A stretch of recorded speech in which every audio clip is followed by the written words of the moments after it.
Welcome to my mini blog. আজকে আমি সকালে উঠে কিছু করি এটাই শেয়ার করবো। এখন বাজে 7:10।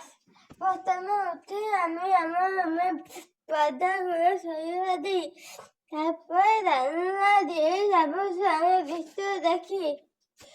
এই সবুজ রঙের দৃশ্য দেখে মন প্রাণ ভালো লাগে। তারপর আমি চুল বাঁধি। আমি যেহেতু উপরে ঘরে ঘুমাই, তাই জন্য নিচে যাই। নিচে গিয়ে আমি ব্রাশ করি, তারপর আমি জল খাই, তারপর আমি ছোলা বাদাম বিরিয়ানি থাকে সেটা খাই। এরপর আমি আমার মা ফাঁকি করে জল চা করে রেখে দেয়। সেই চা গড়িয়ে রাজ্যে বিস্কুটি খাই। তারপর আমি আমার রুমে চলে আসি। তারপরে আমি আমার বিছানা তুলি।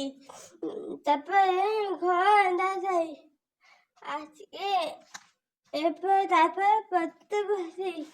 আজকে ব্লগটা এতটাই। যদি ভালো লাগে লাইক, কমেন্ট, শেয়ার, সাবস্ক্রাইব করে পাশে থাকবেন। আর তোমাদের সকালটা কেমন কাটছে কমেন্ট করে জানিয়ে প্লিজ।